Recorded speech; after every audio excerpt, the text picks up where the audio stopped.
What up, y'all? I'm Rajay, And I'm Shy, and welcome to the RXS podcast. the podcast where we provide inspiration, motivation, and information to the music community. Yes. Hey, So, what are we talking about today, babe? I actually do know what we're talking about. Mm. I had a conversation with a childhood brother, friend, and it's kind of heavy Uh-oh. and it's long-winded. So Uh-oh. y'all got to prepare because it's long. Mm. It's crazy. I went to some crazy places, but it's good. So Let's get into it. let's get into it. What up, y'all? So I got a special guest today. Got my brother in here, Christopher Stephenson. How you, man? Hey, what's going on? What's going on? How you been, brother? I'm blessed and I'm highly favored. Hey, when the last time we seen each other? Chubbs. Yeah. When you playing them strings and you really just bless my soul with them strings. I think you had a synthesizer on top too. Yeah. That bless my soul, boy, I tell you. Yo. So we're gonna take it from the top. So, where were you born? I was born in Greenville, North Carolina. Shout out Greenville gang. Piccadilly. Yeah. 1988. I'm an 80s baby. Eee. What was it like growing up there? Whew. Greenville, really, it wasn't bad. You know what I mean? Greenville was full of life, Mm-hmm. you know, full of love. Mm-hmm. Music-wise, it was coming up. It was full of musicians, to be honest. Yeah. But I got to a point where I needed to expand. So talk about that. When was that? How old were you? So Six- first, go back. When were you introduced to music as like a musician, like wanting to be a musician? I was 4 years old. Hey, you gotta get your I gotta gum get up. on, Between your gum and me coughing, we ain't Yeah, sweet. we ain't Give sweet. us Wrong. a minute. Jess gonna get us together. Yeah. Hey, but you can continue while she go get it. I'm gonna get the gum out first. Okay. Once I start talking, All right, we coming. I ain't got no paper, and we ain't cutting this out, so y'all just wait. y'all gonna have to wait. Look to your neighbor and say, "Wait, don't you wait at the club?" All the time y'all don't waited in them lines at the Dynasty. I know I waited a couple times. I ain't gonna sit here and hold you. Amen. Yes, amen. Let me get this gum out my mouth real quick. y'all. Amen. Okay, we back. Yeah, move that, man. Let me move this out So the way. they won't see it. Put it inside my- I ain't got no suit jacket on it there. I thought I had a suit jacket. I put it right here. It's okay. I put it right here. Yeah. So when were you introduced to like being a musician? I was 4 years old, man. I was a drummer. I started playing drums. My brother Stephen was a drummer, but he was a left-handed drummer. And so I remember going to church with him, and I used to sit in the corner every Sunday. I would go with him and just look up at him and see him playing, and that's just something I wanted to do. So of course, you know, like any other kid, you walk around with your drumsticks in your hand. That and was definitely me too. Yeah. every time you get a chance, you banging on something, you hitting the car window, the back of the seat, your daddy head, some of everything. It didn't matter. At that time, if I'm 4 years old and you in front of me with and I got them sticks in my hand, You definitely a drum dog. you a drum. Pearl, Mapex, Yamaha, it didn't even matter. Get out the CB way. percussion. CB, if you didn't want to be a snare, get out my way. Yeah, but I did that, man, for a while.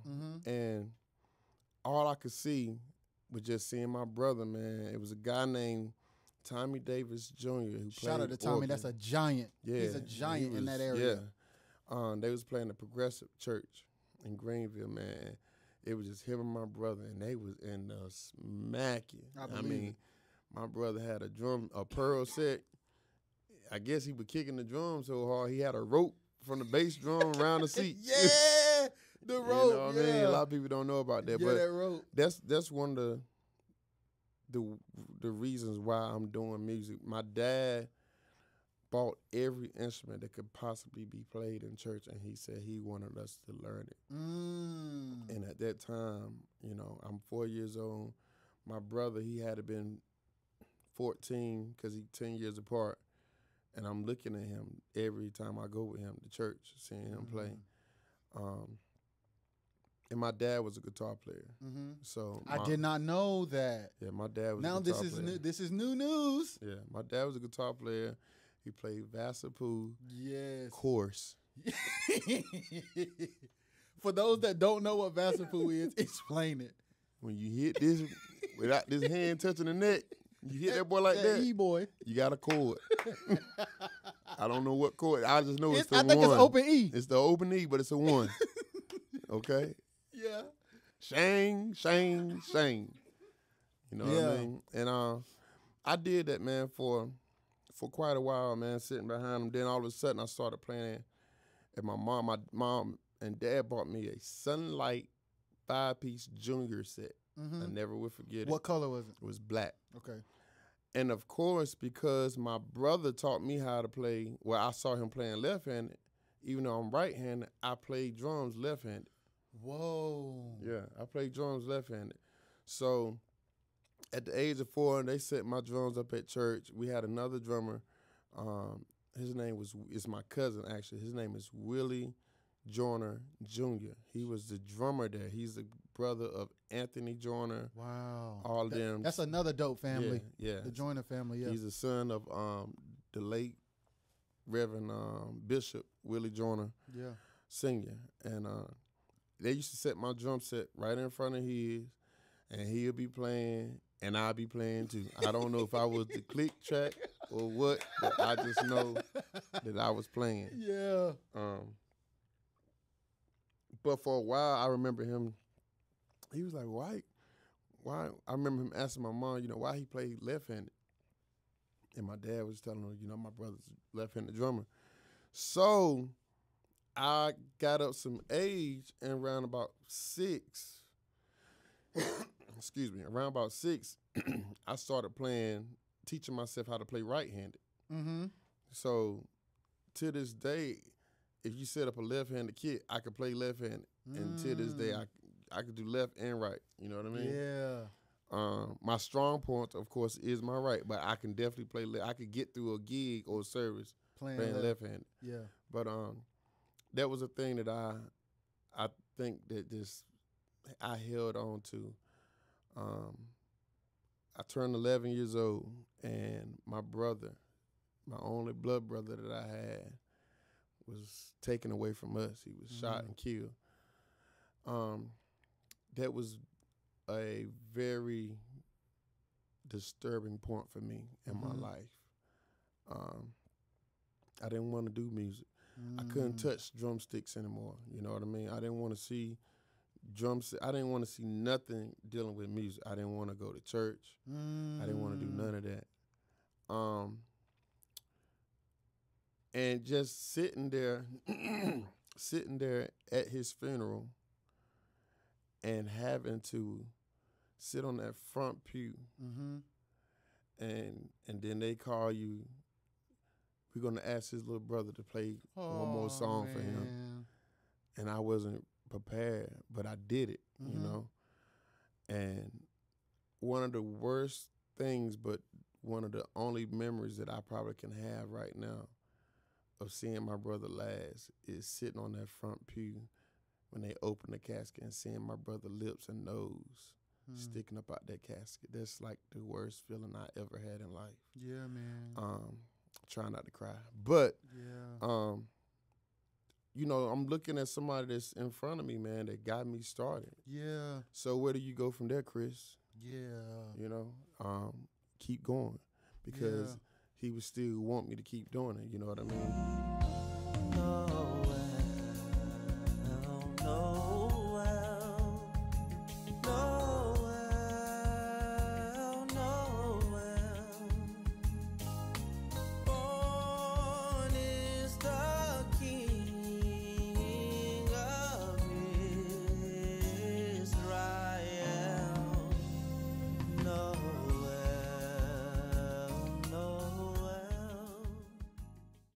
All right, so let's get back to it.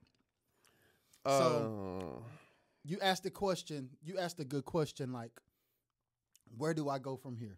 Yeah. After my brother's funeral, as I was saying, I didn't want to continue doing it, but I knew that was something that he instilled in me. Mm-hmm. I had no choice but to keep doing it. Mm-hmm. First of all, there wasn't a gift that my brother gave me. There was a gift that God gave me. Yeah, man. You know what I mean? So I could not quit on God. Yeah, You man. know, even though I was upset, I'm not even gonna sit here and hold you. Like, I was upset with God. Like, I was trying to like why did you take my brother? You know what I mean? But yeah. So moving past that, I dealt with that. But I started playing keys at my home church in Farmville, North Carolina. Mm-hmm. And around this time I was 11 or 12. But keys wasn't what I wanted to play. I wanted to be a bass guitar player, you know. So I moved from drums to keys to just playing keys at the church. And I used to take my dad's guitar that he didn't play no more. What kind of guitar was it? A Area Pro. Okay. It's an old school joint. Mm-hmm. And I took all his strings off and left the E string. And all his other pack of strings that he had, I took all the E strings from them and put it up there. If you ain't gonna buy me a bass, I'm gonna make me a bass. So you had a 6-string bass on a guitar. Tune that boy just like a bass. So did. They even called. We had the boys in the neighborhood. I can't even remember the group name that they called us. We did one show and that was it. We was done. Like, we wasn't ready at all. And you was playing that bass. He was horrible. Like, my homeboy was playing drums and his name was Bobby. Mm-hmm. Shout out Bobby. Shout out to Bobby. But Bobby didn't know how to do nothing but just pop wheelies on the trick bike and how old were y'all? dunk a basketball. We was like 12. Okay. 13. It was a 2-piece. No, I'm about to go down the list. It was me on bass guitar. Bass lead guitar. Bass lead guitar. Bobby on drums. My homeboy Delando on keys. Uh-huh. And we were lead singing. All three of y'all. All of us. Wrong. Hey, 2 left shoes. Yeah, but when you coming up, man, you try some of anything, man. Yeah. Then when you got parents that want to see you doing something like that to keep you out the street, they going to do whatever they can to try to motivate you and push you to try and do something like that. Mm-hmm. But out their whole crew, I think I was the only one that took it serious. So, took my dad's guitar, did that for a little while, and he saw that I had interest in playing bass guitar.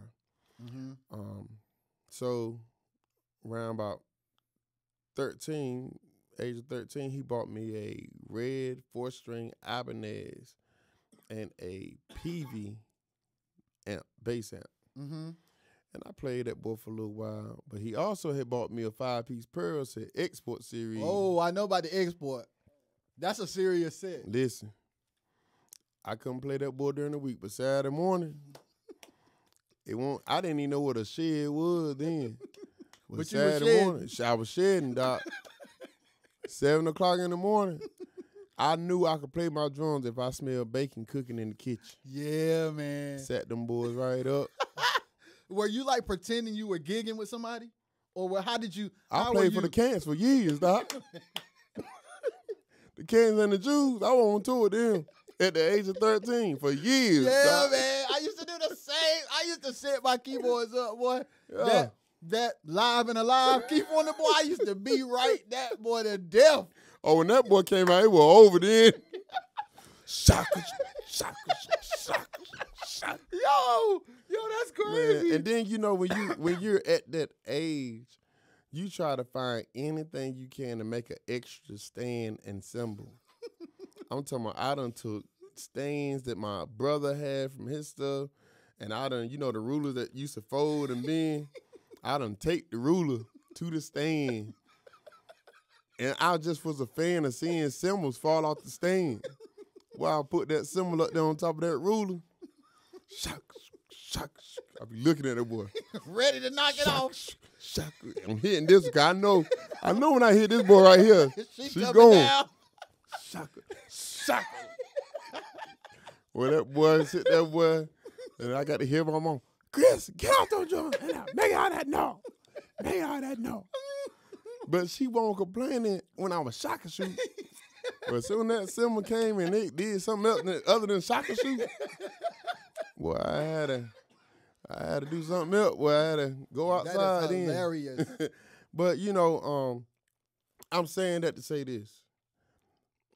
Parents, if you have a child that seems interested in music, do not withhold them and stop them from doing that. Now, I do understand there are rules and regulations and all that stuff, noise ordinance and all that stuff. That's cool. But find them somewhere where they can have that outlet, because you would rather see them doing that than being somewhere being a follower and not a leader. Yeah, man. You know what I'm saying? Yes, sir. So, and I say that because I'm a parent myself. So I see our kids deal with a lot when they're not around us. Yes, sir. And so, my mom and dad, man, they just let me have it. And my dad would be like, T, why don't you leave that boy alone? Let him be in there. Let him do whatever he doing in there. And that's what I was doing, Yeah. And so when he got me that drum set, for a while, I didn't touch that bass. I think I played that bass from December to January or February. And that boy sat in the corner of my room. And by the time I wanted to pick the bass up again, I was around about 14 years old. The bass was dusty. Strings was horrible. But I wanted to be Merlin Lucius so bad. Come on. Shout out to Merlin. Shout out to Uncle Merlin, man. Yes, man. I'm talking about I done took a piece of hair from my mama's stuff and taped that boy on the back of my head. So I can explain. So you Merlin had a ponytail, y'all. I ain't gonna sit here and lie. Uncle Merlin had a ponytail back in the day. And my mom would not let me grow a rat tail. So I made my own. Rat tail, if y'all don't know, it starts off as rat tail, then you let it grow, it comes a ponytail. Mine was automatically ponytail. You skipped the whole growing process. I ain't even had to worry about it. Just give me some Scotch tape, and I take this piece of hair, and I got my own. Yeah. So you put the ponytail on. Which album are you playing to? Fix It Jesus, the first one. The Memphis one. The Memphis, when he opened my hi-hats up, boy, on that at the end, the part that ain't really on the CD. Well, I went right to work then, Doc. I'm trying to tell you, Mike put me, boy. Mike, he kept me pocket, Doc. Yeah. Yeah, shout out to Mike Richardson. He was right there, man, every time. Y'all see that right there? Every time. He kept me there. He did it. I mean, he did. Mike, when I toured with them, man. Sorry, let me stop. Man, but when you kids, that's man, how it feels. That's how it you feels. In your living room, you got the record on, you playing to it, you feel like you there. Man, and Uncle Merlin and Mike from the Jews. But let's go forward for just a second, then we'll go back. Mm-hmm. The more crazy thing is when you know them. That's when it get crazy. Man, I talked to Uncle Merlin. I just talked to him last week on the phone. That's what makes it crazy. And so I'm gonna go back, and then we're gonna go back to that part because that's good. So I did that for a while. 14 years old, I became interested in playing bass. Mm-hmm. But I did not want to play 4-string because I felt like I was stuck, But I would take the bass to church, and my cousin Brandon and them, Brandon Perkins. Perk. Y'all know that's my rider. That's my ride or die right there. We would go to St. Peter's. Shout out to St. Peter's too. St. Peter's, man. And after church, you hear Brandon be kapop, pop, pop, kapop. And I know we finna drive that boy. Well, I had to tell them, hold on, what key y'all gonna do it in? Okay, give me that key real quick. Okay. And I had to tune my bass to whatever key I could. At that time, I wasn't moving around the neck like that. Oh, okay. So I literally transposed my bass. So to have it open? Yeah. Wow. Yeah. That's crazy. Boom, boom, boom, boom, boom, or boom, boom, boom, boom, boom, boom, boom, boom, boom, boom. That was your 2 bass lines. 2 bass. That's all you gonna get out of me, Doc. And then I started taking it serious. Mm. When I started taking it serious, the first record I think that I really started listening at was when Miss Kathy, and I'm like, Miss Kathy is like my godmother, and she is who I came up under at St. Paul, the church that I started out at. Shout out to Miss Kathy. Shout out to her, man. Yeah, we Miss love her, Kathy man. is the reason why I am on the road. Mm. And I'm gonna tell you why. Miss Kathy had me playing stuff, listening to stuff, and it was just quartet. Yeah. But it was putting me in the mind of learning it. Yeah. And anytime you can learn something, you're progressing every time. Yeah, that's right. You know what I'm saying? Yeah, that's right. So that's what I was doing, man. You know. Then she introduced me to the Burden Lifters. Shout out to Burden Lifters. I'm talking about Iconic. that boy where they got them red suits on. Yes, Lord. Live in Rocky Mount. Rocky Mount. Ebenezer. Pop, back, pop, boom. Bang, Boom, ding. boom. Hey. Oh, that's Best of classic. one, best of one. Hey, That's the joint. That's what she had me That on. was so cold, boy. That's what she had me on. And so they came to our church, and I had to been about 14. Mm-hmm. They came to our church along with Pastor Ricky Daughters and Glory Baptist Vision Choir. Shout out, Rev. Listen, changed my whole life. Now, we done had some great groups that done came through the church because of Miss Kathy, like the Southern Wonders. Shout out to the Southern Wonders. I'm That's my talking- daddy now. Yeah, I mean, they, and his dad, I was looking at, cause I wanted to be his dad, cause, man, I went to the house and tightened up my snare and bust that boy soon as I got to church that Sunday morning. Yeah, my man. dad. So my dad, my dad is a drummer from the Wilson area, Mhm. and he was one of the ones that kind of pioneered the way quartet drummers played. So people used to be paying a lot of attention to him. And he had his snare was always smacking. Always. I'm talking about, it didn't matter what name was on the side of the snare. It didn't even matter if it wasn't no name on the side of the snare. He could take a snare drum for my little Sunlight Junior set that my daddy bought me, and that boy gonna crack. Yeah, he I had don't it cracking. care. He did. I don't care, but it was a lot of great artists that came through then. And but these two groups just stuck out to me, and it was Willis Pittman and the Burden Lifters, and Pastor Ricky Daughters and Glory Baptist Vision Choir. Yeah.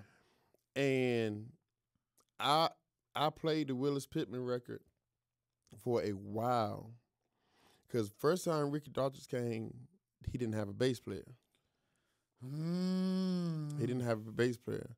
So I can't remember the guy that was on keys, playing split and keys. But I was fascinated. I'm like, man, he is playing the heck out that was. So I'm a child. So anything I see somebody else doing, I want to let me go find this slap bass.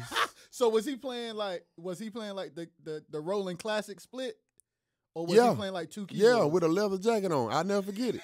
So he was playing one keyboard. One keyboard. He was playing the bass with the piano and the brass. 13, number 13, XP60, Rolling XP60, number 13. The bass and piano. Bass/piano/brass. All that on one patch. So you got finger bass. Listen. You hit it hard, you got slap bass. You got piano. If you hit it hard, you got brass. Horns. Couldn't tell me nothing, Doc. I messed around and found that boy on the stage piano that we had at the church. Me and Douglas, y'all. Shout out Douglas too. Douglas, my little cousin, man. He played drum. But we shot at St. Paul every Sunday off Be Right. Every Sunday. We get to a certain part, because Douglas would sing Be Right and play. And every time we get to that drive and it get good to him, boy, I ain't got no drums. I didn't even know what an MPC was, so I ain't had no MPC either. He just stopped playing. He just stopped playing, would grab the mic and walk past me and walk down the aisle telling everybody, wave their hand, do you want to be right? My mom, his boy back up here, leave me by myself. Yeah. I'm finna tear these folks' sustain pedal out. Slam the beat, trying to keep a beat.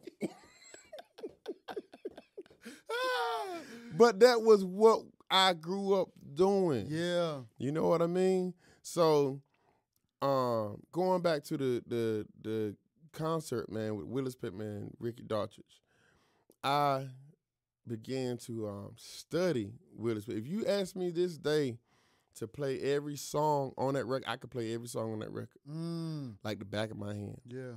And I messed around and found one of his old cassettes that had Old Tojo, I Belong to the King and all that up there. Ooh. So, man, I was a fan. I remember my dad drive trucks, including me. I drive trucks now. Yeah. But I remember my dad he caught me slipping. He was, we was on the truck, and I thought he was in the bed asleep. You know what I mean? And he had a broom in the truck. So I had a broom. And he had a curtain. I thought he had a curtain all the way closed, but they were cracked just a little bit. Boy, I had that daggone Willis Pittman up there bumping in the front, boy. At night, had both the lights inside of the cab on. So you gigging at this point? Oh, full-fledged. Full-fledged, all lights on me. Them boys had them boys pointed. They're pointed right at me. And I'm up there gigging. I'm talking about I done did a whole show with Willis Pittman and Burnley. At the age of 13, my dad peeking through the curtain and he's watching me. And then we finished the concert and I hear him back there laughing. He just got a free show. I ain't get paid a dime.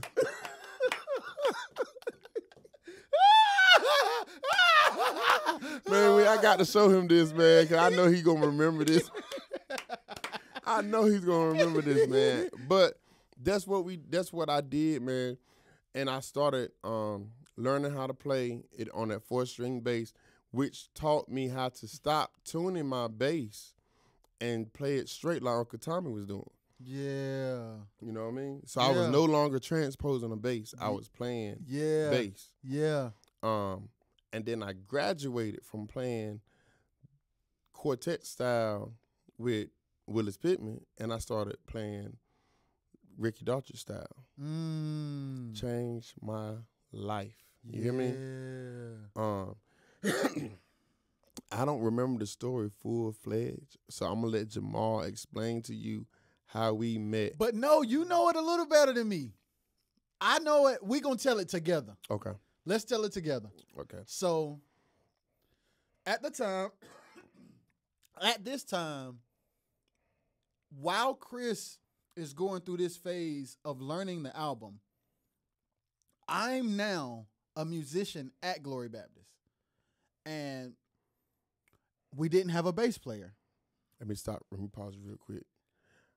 In the midst of this, I saved $150 and I went and bought me a 5-string Rogue bass from musician friends.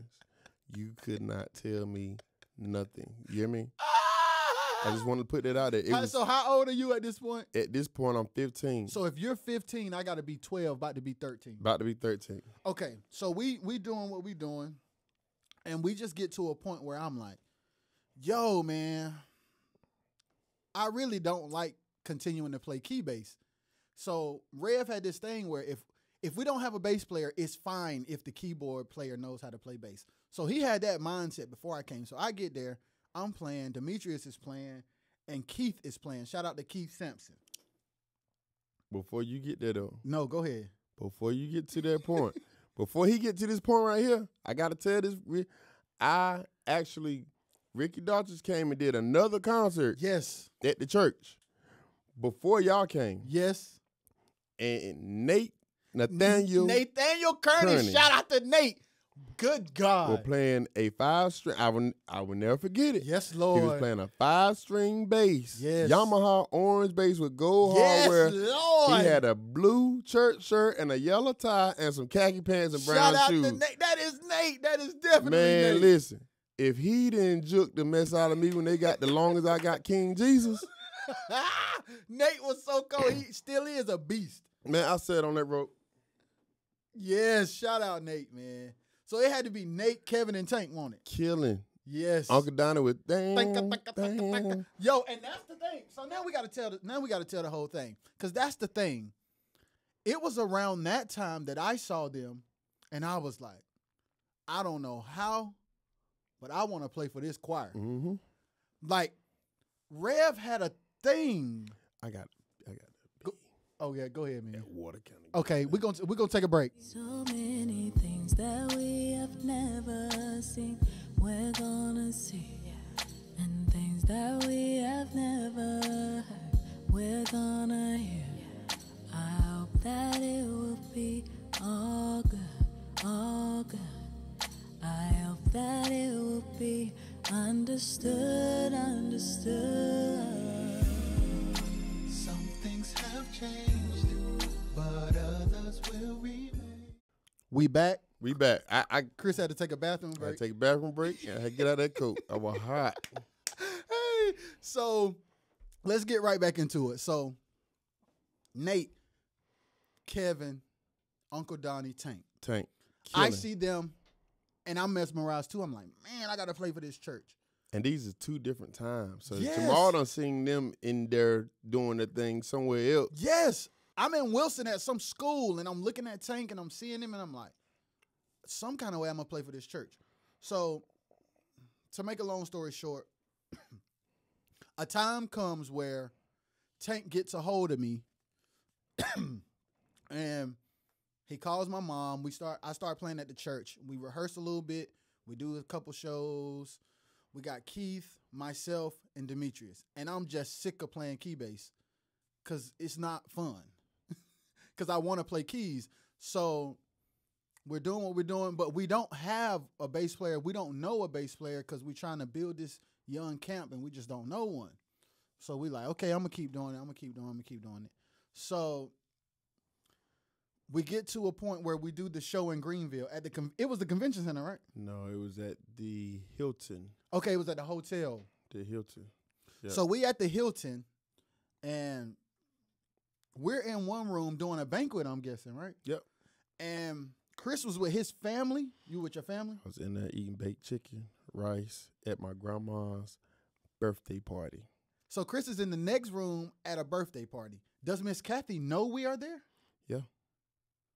Yep. And she said, she comes to me while I'm eating my chicken and my rice and my sweet tea that was not sweet. And she said, baby, I got a surprise for you. You ain't going to believe who next door. And at this time, you've been practicing the record.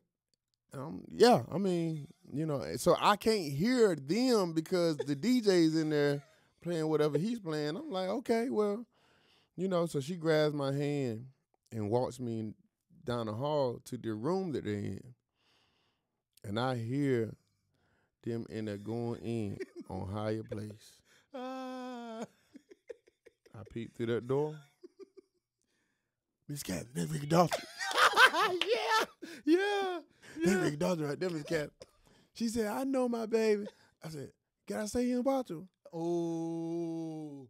Man. Yeah. So I'm looking at them playing. And I'm looking for Nate, but I hear bass, but I'm looking for Nate. Yeah. And I don't see Nate. Now, remind you now, before this came, Miss Kathy, she did give me the okie doke. She had me at audition one time to play keys with them before Jamal came in. I was not sweet. They had it arranged where Nate picked me up in Winterville. Wow. And took me to Glory Baptist to practice. And I was not up to par. It was not sweet at all. Yeah. Rev up there, what can you play? You know Higher Place? Yes, sir. Let me hear you play it. Oh, let me find transport. dun, dun, dun, dun, dun, dun, dun, dun, dun, dun, dun, dun. So Tank and Nate looking at me like, oh, he ain't gonna cut it. I already knew I wasn't gonna cut, not on keys. Yeah, you know what I mean? Yeah. So later on, this happens at the hotel and the ballrooms that they have. And I'm like, Miss Kathy, can I stay here and just watch him? So I actually came in and stood by the door with her, and we watched the rest of their, I hate saying performance, concert. Yeah, we watched the rest of their concert, and afterwards they was packing up. You know, Miss Kathy and Ricky, Pastor Ricky was talking, and she was like, y'all got to try my baby out on the bass. He done started playing bass now. So I'm like, you shame. Yeah. You just got me on key now. You done gypped me one time, Aunt Kathy. So, but this time was very different. Mm-hmm. Because they did not have, I think at the time, Nate had took on a position because he was just graduating from ECU, man. Nate, if y'all don't know, y'all should look him up. He is a genius when it comes down Nathaniel to Kearney. Music. He's a genius. Yes, Nathaniel he really is. Kearney. And I actually seen him not too long ago, man. And when you can see someone and they see you graduate and then they have the respect for you. Yeah, man. Just like you have the respect for them, that goes a long ways. Yes. And he definitely gave me that a couple months ago when I seen him. But yeah, so we ended up, Miss Kathy ended up telling, Pastor Rick, he can play bass now. He know all y'all stuff. And in my mind, I'm like, I know it, but I ain't ready. Yeah. You know what I mean? So Rev tells Tank, as y'all pack up, Kathy said he could play, And I'm looking like this. I told Tank, like, listen, because me and Tank kind of had like a side meeting. And I'm like, Tank, I don't care if Caught Up CD is the only thing he know. If that means I don't have to play key bass, we can figure the rest out later. Tank was like, little bro, if you want to try it, we can try it. So I'm like, yeah, man, I want to try it. So what happens from there? We packed up. They packed up. I think I ended up getting in the car with Miss Kathy, and she got in touch with somebody at Warren Chapel Church, and they had a bass cabinet in there, a big old bass cabinet with the two big gigantic speakers in it. Yeah, and they had the little stage, piano keyboard thing, the digital joint. Yep. So, Maul asks me, hey man, what do you know? And I'm sitting there, saying like I would couple months ago. I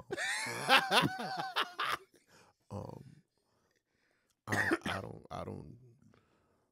You know how I play? I'm like, here it go again. But this time I had a different approach. But did we do Caught Up before Higher Place? We did Caught Up. Did we do Caught Up first? Yeah, Jamal said, let's go down the list and just see what he know, Tank, what he don't know. And as soon as Jamal hit that, ba-bum, ba-bum, hey, I was like, oh, I think we finna be sweet. I'm talking about as soon as Tank counted off, he hit the line. I said, oh, we might be all right. Yeah. Yeah. And I think I end up playing. We played everything all the way up to Rise Up. Yeah. And so when we got to that, Jamal like, I'm sold. I'm sold. Tank. I'm sold. Talk to his mom. Somebody need to talk to his mom and his dad. Miss Kathy, I talked to him. So she ended up talking to my mom and my dad. At that time, I'm going to be real transparent with y'all. Yeah, man. I wasn't making good grades in school. Neither was I. I wanted to be in the crowd. I got bullied coming up. So I finally got hanging with some people where I didn't have to deal with that, and they had my back, so I felt. So my mom and dad saw an opportunity of, this is going to make him straighten up. So I was like, Mom, Dad, I promise you, man, my grades will come up. Man, just let me, you know. Yeah. But rehearsal for us was Tuesdays. The choir and everybody else had to be the Bible study on Wednesdays, but we didn't because we had school. We was in school. So Tuesdays and Thursdays was rehearsal. Friday after school, Tank go pick him up. Tank gonna pick me up. And we didn't have to have rehearsal. We did not. We chose to have rehearsal. We did. That is an issue right now. I'm finna step on some toes. You hear me? That's an issue. And I'm going to pause right there. I'm going to tell y'all why it's an issue. Now, I'm 34, Maul. You 31. 31. Okay. We both have grown into being pretty successful guys in the music industry. Not tooting our own horns, but that's just what it is. I've experienced musicians that be, you know, man, I want to do that, man. Put me on a gig. Put me on, man. I want to play with you at the church, man. What I got to do? All right, man, I'm going to put you on. You know what I mean? Just be here when I tell you to be here, you know. And they come to rehearsal. And they like, well, man, you know, how much they going to pay for rehearsal? How much who going to pay for rehearsal? I mean, they got to pay for rehearsal, right? I mean, they give you, you know. Well, how did you get here? Man, you picked me up. Who picked you up? You did. I picked you up. So I ain't asked you for no gas money. Yeah, man. I fed you. Yeah. And now you gonna sit here and you gonna say something to me about getting paid for rehearsal. And now you asked me to come here. I'm saying this, y'all, because this is life. This is what happens now. So what I'm saying is, back then we didn't think about that. We didn't. We never didn't. crossed our mind. I mean, we didn't even think about food. I mean, we'd be happy when Papa John's come or Domino's come knocking on that door. But we ate, washed our hands, and went right back. And Absolutely. Even while we're eating, our conversation was not about girls. It was not about, you know, nothing dealing with. It was nothing about. It was just straight about the music. Yes. What we're gonna do, how we're gonna do this. Yes. Hey, Chris, try this. Terrell, try this. D, try this. Yes. Now remind you, Jamal is 13. Yes. Demetrius is playing organ. Demetrius is 14. Yes. Terrell is 15. He's playing ox. He's learning to play ox. At that time. Could not play no chords. None of that. Remember? That's Greg playing percussion. He was our click track. Yes. We didn't have no NPC. I'm, at the time now, I'm 16 playing bass. Tank is just turning 18. Tank responsibility was working at Pizza Hut, going to school, getting out of school, going to pick us up every Tuesdays and Thursdays. And but the weekend we stayed over. Yes, weekends we stayed over. So, I'm telling y'all that I want y'all to have the age limit. Yes. So you can see where I'm going at with this. We did this with not asking Red for no money. No. You know, my mom and dad was cool with it because I wasn't outside, you know, in the streets with the boys. Yeah, I'm gonna tell you another thing too, Chris. Mm-hmm. We were not looking at the clock. No. How many people do we know? Rehearsal starts at 7. They get there at 7:45 and they watching the clock. I'm finna turn these speakers on. You already late. And you watching the clock. Hey man, this the one. Hey man, you know how much longer we gonna be here? Till you get it right. You got it right yet? I mean, it's on you, dog. When I MD a church, when somebody say that, you know how long rehearsal go? Till you get it right. You got it right? I mean, when you get it right, then we can leave. I know I got mine right.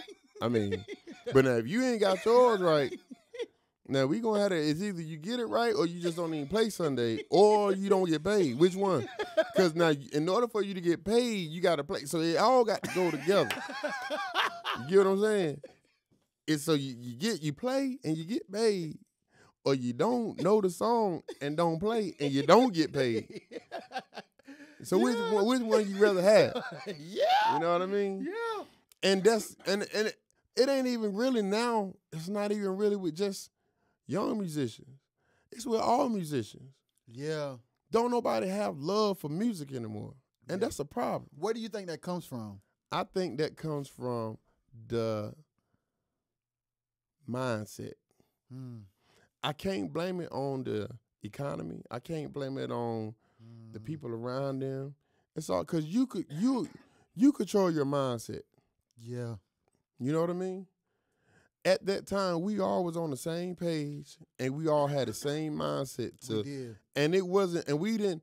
We were at these times now. We weren't at the point of learning music. We already knew the Rev songs. Yeah. We was taking stuff out and adding, being creative. Yes. And that's another thing. Yeah. But I'm gonna get there too. We was at that point where we would be creative. Yeah. And we would try something on your boy quick. Quick.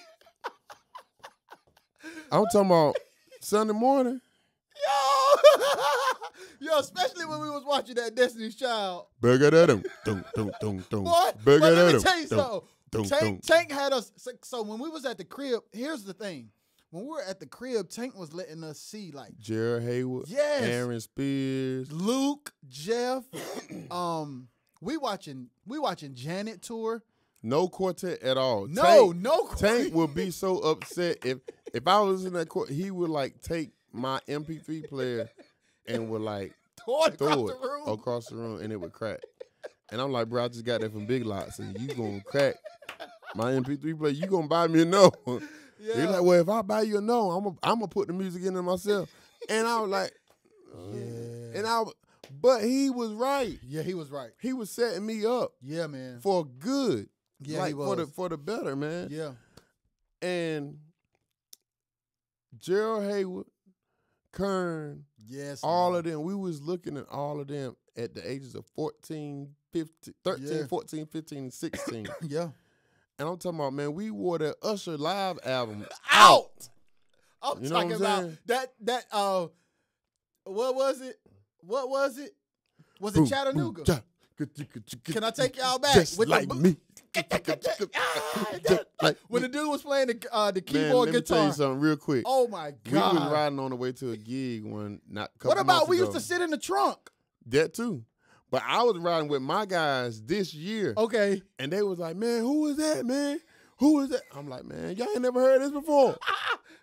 Man, I pulled that boy. We played that boy one day. I'm talking about on repeat. Yes. And they were like, and on this particular record, there was no guitar player. No, it was this dude playing keys. And he was killing the distortion line. He was and my keyboard player was like, man, ain't no way he playing. I said, look it up on YouTube. Bet me. Ain't no way. Bet me. Yeah. His name is my keyboard player is named Victor Parker. Shout out Victor. Hey, I'm telling you. That stuff changed out. So we're learning these things on our own time. Yeah. And we ain't learning it like we won't learning like the whole song. We were just learning like the main points that's gonna catch the ear. And they're gonna oftentimes come. Tank will be like, y'all want to try? We were doing all kinds. Want to try? Yeah. Yeah. Heck yeah. We were doing all kind of stuff. We playing Neo and everything in church. It's the spirit. We playing everything. I'm talking about drill.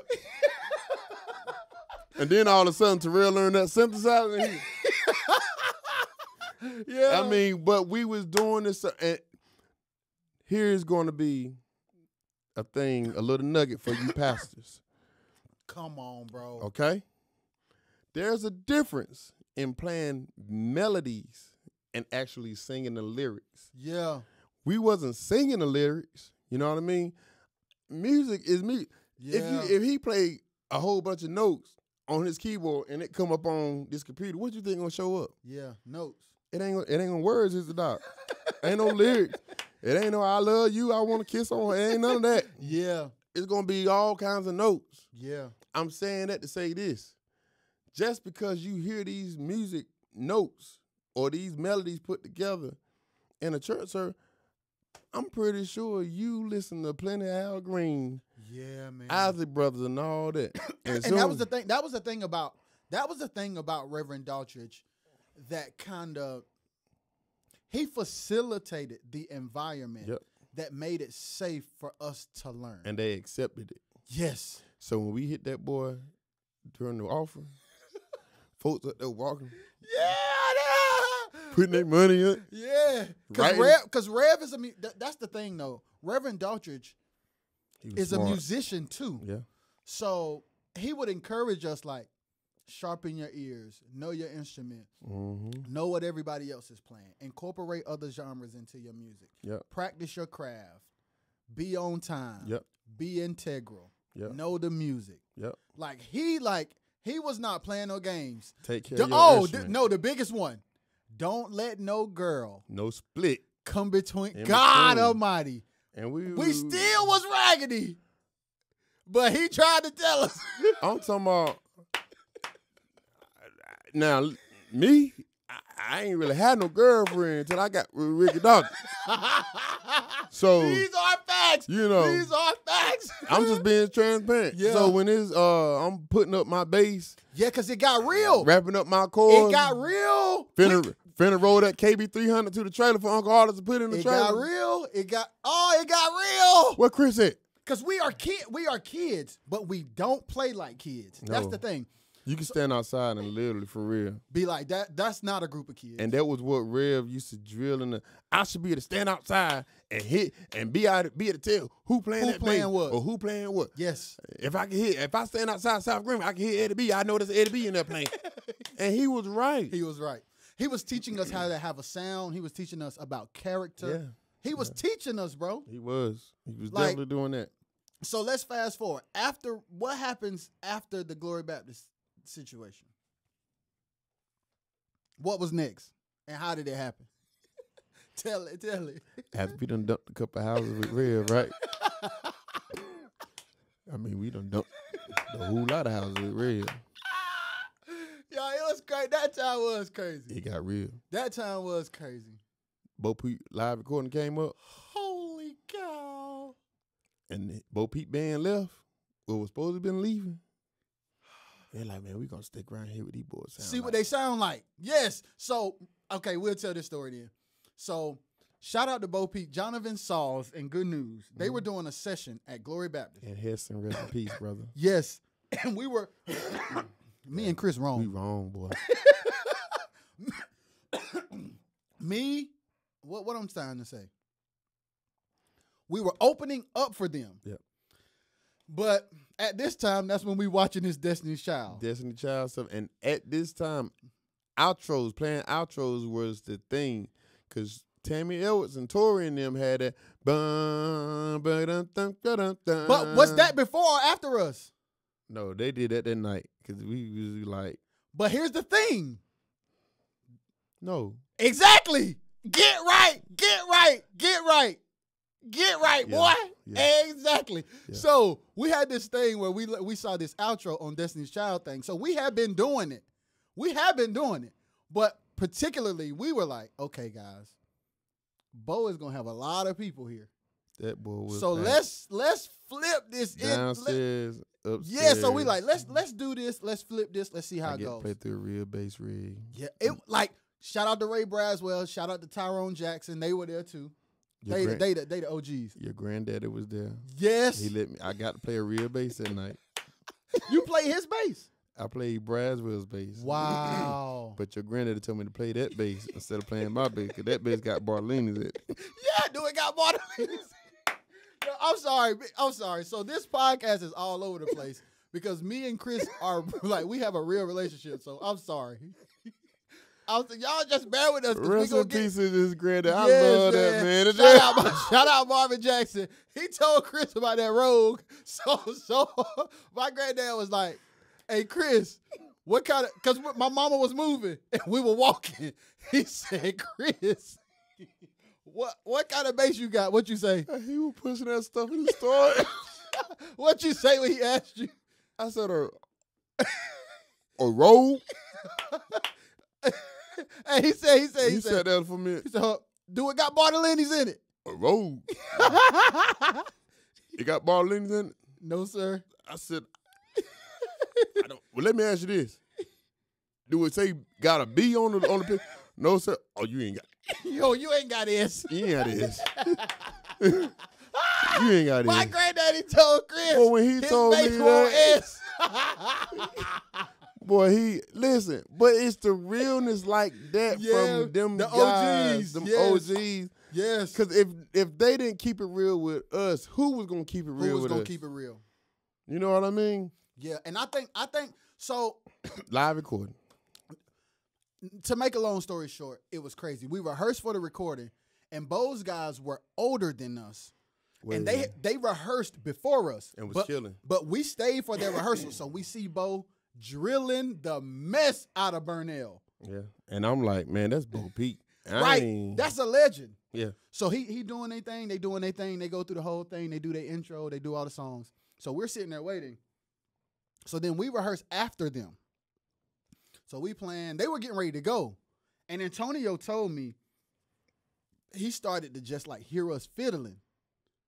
And he was like, well, maybe we should stay. Because to let Antonio tell it, when he saw us getting up there, at first he thought we were just kids that were messing with the instruments. Then when we start to mess around, he's like, oh, no, they really play. So let me just see. Because they ain't no way they can really play. I didn't even know how to set my bass in at this time. Yo, we were good, but we was still learning. Yeah. But we did what we did. And that's when Antonio was like, "No, these boys play like grown men." Mm-hmm. But Rev made sure we did. He made sure that we had what it took to do whatever came next. And he did just like my daddy. He got us whatever we needed to make it happen. I'm talking about organs. Antonio Hart comes. Antonio doesn't have a guitar. American Strat. He has like an older red guitar. It doesn't stay in tune. He gathers the choir together and say, hey, we have this new guitar player. He needs a guitar. He rallies the choir to give $1,000. And he goes guitar. And he goes and buy the guitar and he goes and buy the Fender DeVille. Yep. He goes, he starts traveling. Demetrius is like, I don't want to play keyboard organ. He goes, he buys the organ, the portable organ, and he buys the Leslie. Mm-hmm. So it's a situation where now by this time it's different. We just on a different level. Yeah, it's different now. And nobody could come in between us. Yeah. And we still was hurting. And by this time, I'm at least 17. He's up to 14. Yeah. Everybody just went an age up. And I mean, but it's light years. That 1 year was light years of difference as musicians. Mm-hmm. But it's because we spent 3-4 times a week, 12, 18 hours a day. Yep. Getting up in the snow and getting on the back of his pickup truck. Driving to the church in the snow. Doing donuts in the parking lot in the snow and then going in to rehearse. With cold hands because we done threw snowballs at each other. Now we got to put our hand. We each had a heater. We like this. All your hands. Let me get some of that heat, Doc. Yes, this was crazy. Yeah. So what? So tell them what comes next. I'm sorry, y'all. I kind of changed modes, man, because I missed them days, man. My brothers, man. And I know we probably seem like we stuck on that, but when you get to talking about something like that, it's real touchy, and it's like something that you really wish that could have continued for a lifetime. Long time. Yes. But there comes a time where we all become grown people. Yes. But it made. I'm gonna tell you what made it make sense. Like we all treat our relationships with each other very differently because we are all different people. And Chris, I used to notice, like through all that we've been through, I never understood the emotion behind your response to situations. Until now. Yes, because I'm listening you talk about your brother. Mm-hmm.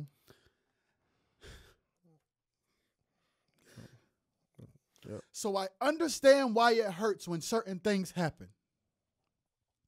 And that's a thing that I never, ever considered before now. So it's heavy because you never know what you mean to somebody. And those days meant something to you that I didn't understand until today. Yeah. It's different because it's like when we go through things or situations happen, in your mind, you like, but that's my brother. Mm-hmm. How could he feel that way? Or how could he say that thing and not tell me? Or how could this happen? That's my brother. Mm-hmm. I get it. Yeah. I get it. I never understood it before. But hearing your story, hearing how you felt, knowing that you came to the place where you're like, my only blood brother is gone. So a part of me doesn't want to continue music. But a part of me knows that he would want me to. You get to a place where you're like, okay, I like this choir and I want to play for them one day. You don't know that the band is going to be your age. And be my brothers. You don't know that. At the time, you're just like, okay, I'm back on bass. This choir is fire. How can I get in on this? Right.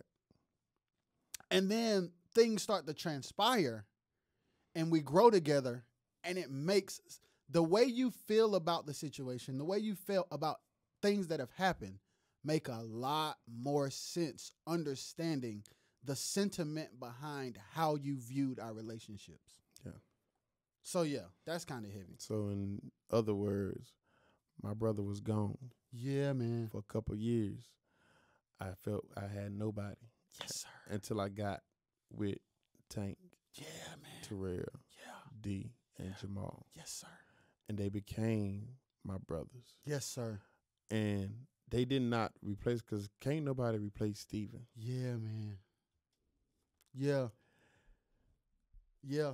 Can't nobody replace Steve. But at the same time, I have someone that's filling that spot. Yes, sir. And someone to actually say, yo, this is my brother. Yeah. Like when people ask me, they be like, is that your brother? Like your real brother? And I'm like, yeah. Yeah. Exactly. Like, is it like your blood brother? No. No. But is it your, yeah. Yeah. That's my brother. So y'all like, stop asking questions. Like, that's my brother. Yeah. Like, don't ask, like, trust and believe me, y'all. Yes, sir.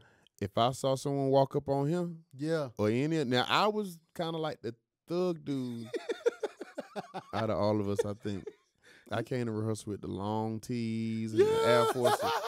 I didn't put, but I ain't with none of that all week. I didn't play with when it comes to this day. I don't play. It's real. You know what I mean? But they took, they filled a spot that I was just longing for.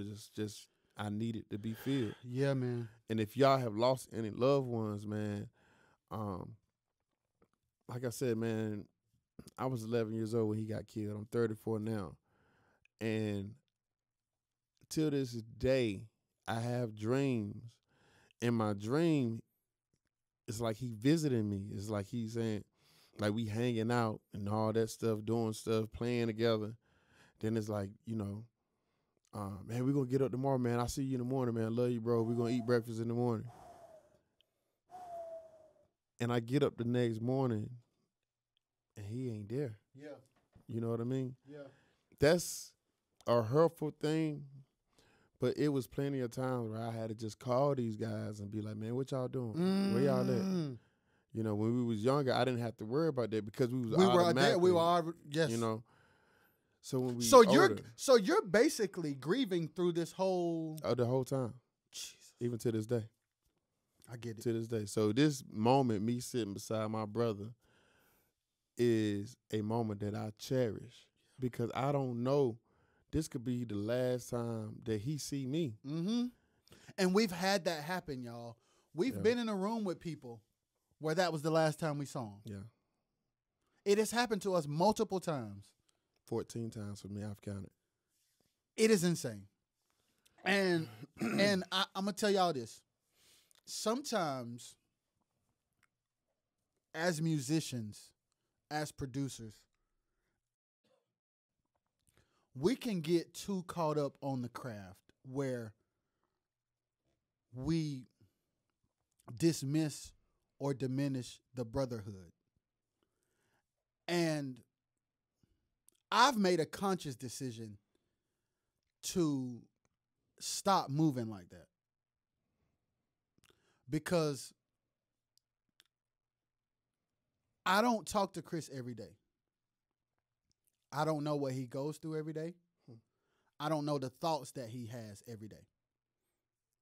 And the last thing I need to do is to be the guy that calls him and tells him what I think he should be doing with his music career when I don't know what's going on in his life.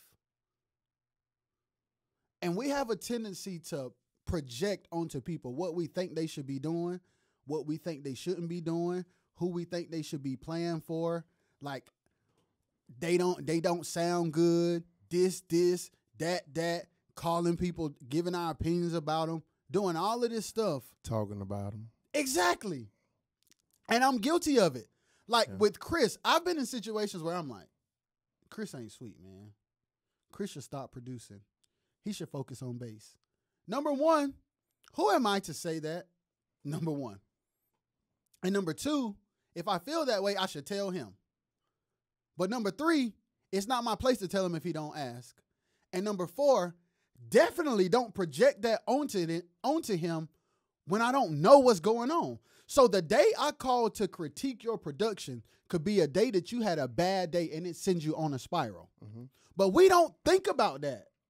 We just be like, nah, bro, I'm doing what I'm doing. So everybody around me should be on a certain level or I can't even say I know you.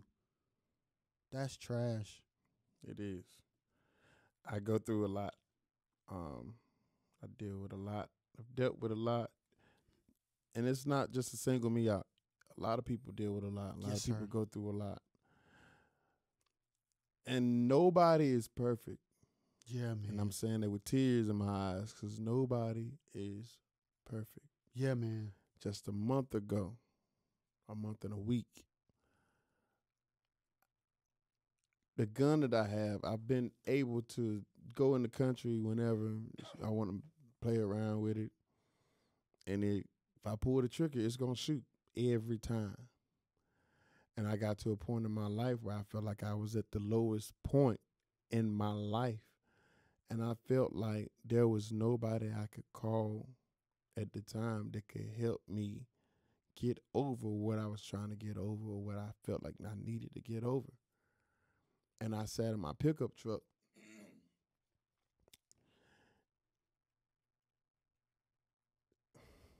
I sat in my pickup truck at a park, looking at the water. Mm-hmm. And what's going through your mind at this point? At this time, I'm like,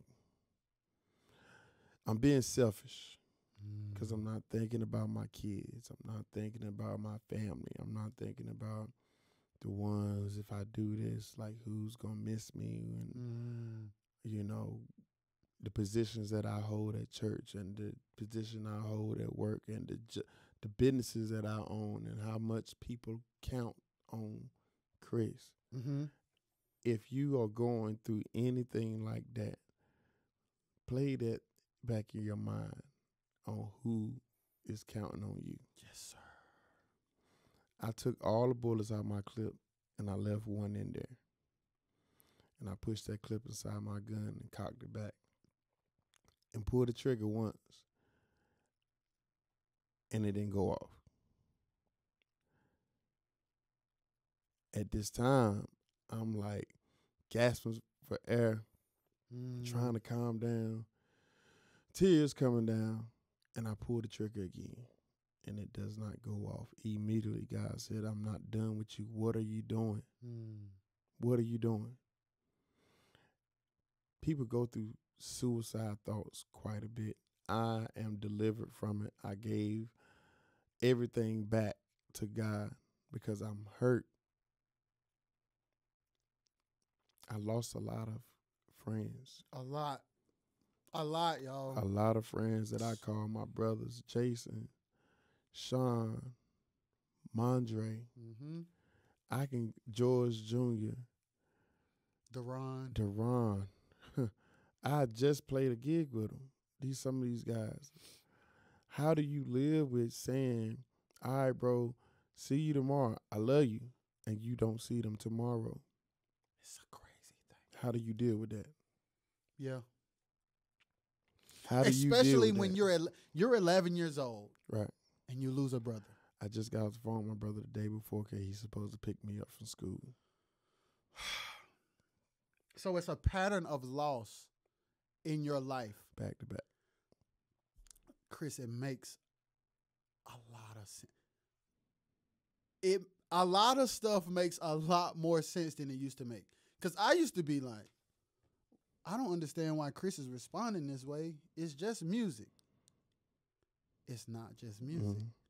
I understand that it's deeper than that. Yeah. I get it.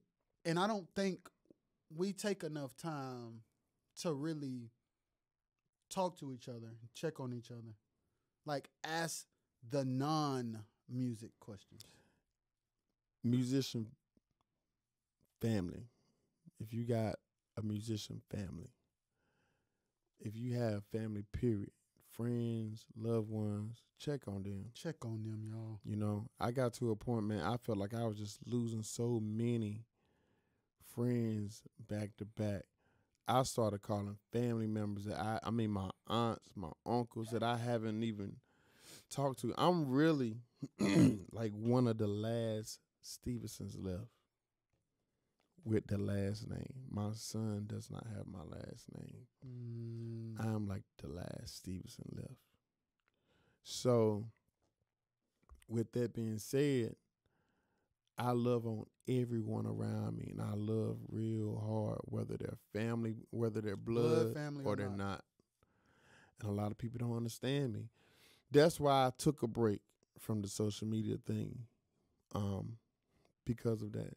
And it's okay to take a break. It definitely is. Sometimes we all need a break. You need to free your mind sometimes of some things that you're going through. You know, the first thing that we tend to say is, well, God, why are you putting me through this? And sometimes it's not God putting you through this. It's yourself putting you through that. And it's been some times recently where I had to reevaluate myself. And I just had to be like, God ain't got nothing to do with this. That's all you, Chris. Woo! That's heavy. That is very, very heavy. I can't blame Jamal. I can't blame Tank. I can't blame Demetrius. I can't blame whoever. With a lot of situations that we go through, you have to really, a lot of people be like, look in the mirror. You ain't got to look in the mirror. Because if you mentally recording this in your mind, you can just play it back. That's a heavy. Why would I waste time looking for a mirror when I could just stop in my tracks and play it back? Play it back. Me sitting in that truck that night, I didn't have time going to look for a mirror before I start pulling that trigger on that gun. Mm-hmm. So I'm saying all of that to say, and I'm taking this time out because somebody needs to hear this. Mm-hmm. Me and Jamal went live a couple weeks ago talking about similar subjects. And my Facebook was going off.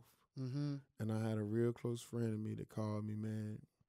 And he's a lot older than us. Mm-hmm. And he said, man, you might not believe me. He said, but I didn't get to see y'all live. Now, remind you, me and Jamal was live for about an hour and a half. Mm-hmm. And it just so happened I was at work, and I just touched on the subject, and it just subject to subject. Mm-hmm. And he said, I watched y'all live from the beginning to the end, and it helped me out so much with my look of things in life that video changed my life. And I kept saying that day in that video, if you cannot be effective in what you're doing to make a change to yourself or to someone, What is your purpose? What are you doing it for? What are you doing it for?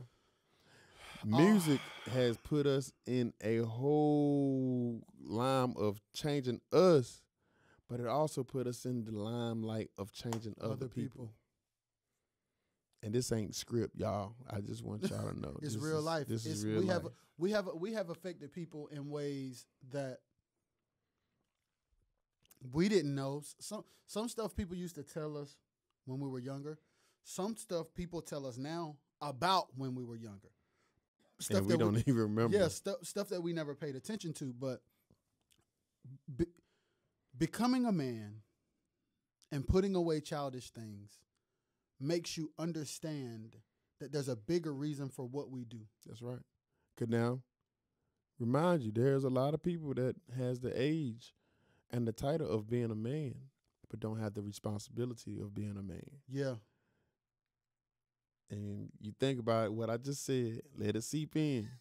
Yes. Because there comes responsibility with life. There comes responsibility of being a grown-up. My daughter is 11 years old. My son is 13 years old.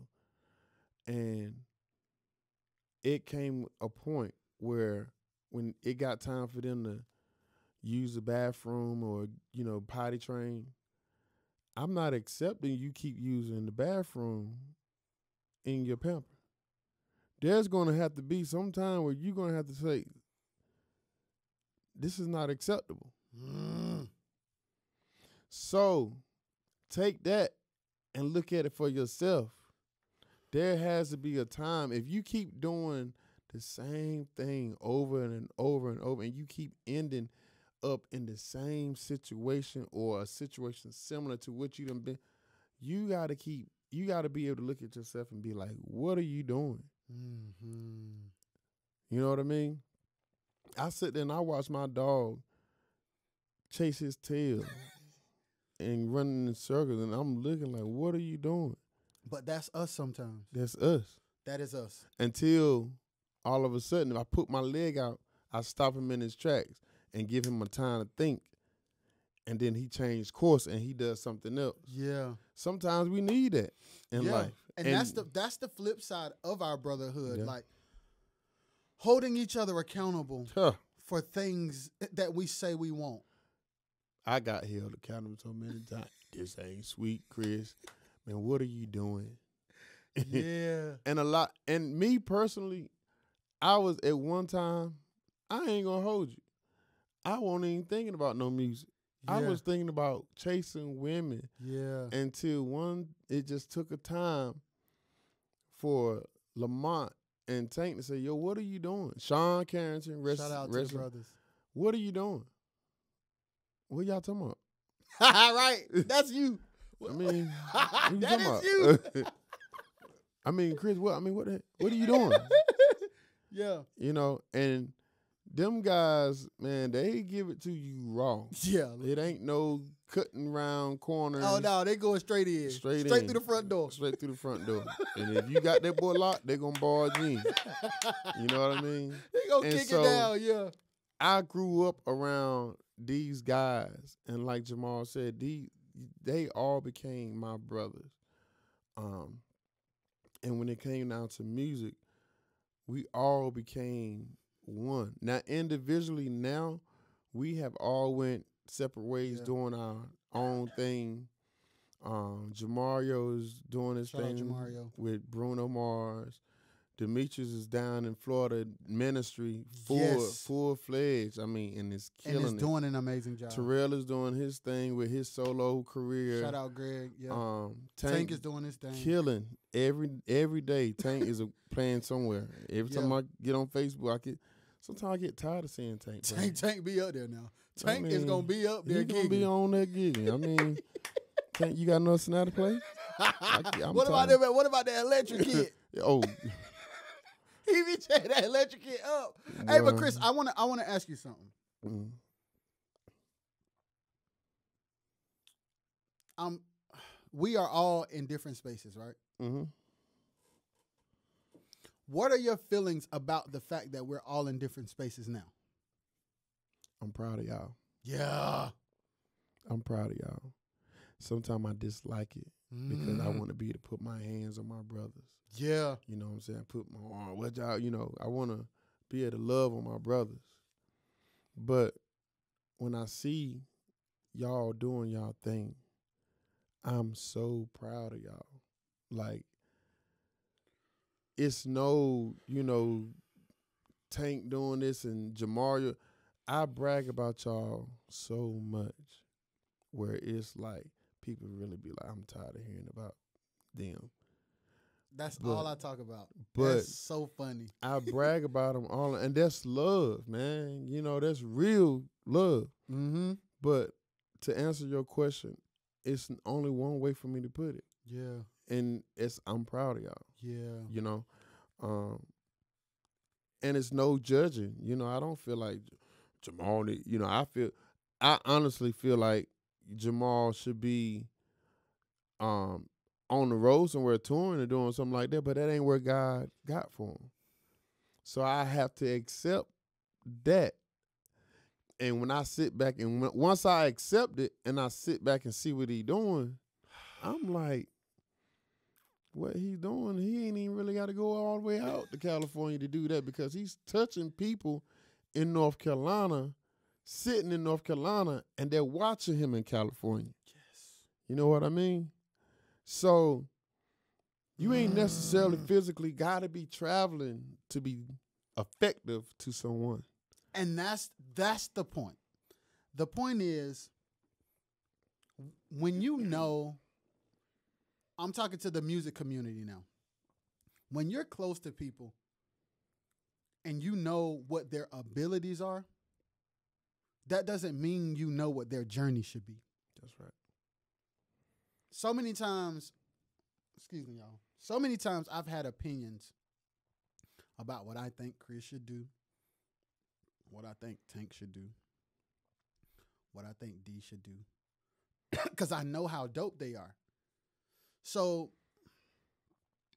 I have to be selfless to see D preaching and be like, that's what I'm talking about. Because at first, boy, I was upset. The way he can play.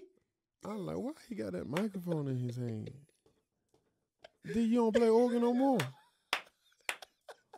No, man. I mean, I do it every now and then. I do it. I play at church every now and then. Every now and then, nigga. Like, to go from being one of the dopest organists in the world to saying, yeah, I started playing at this ministry and I might end up being one of the campus pastors. So do you tell them you're not going to play organ no more?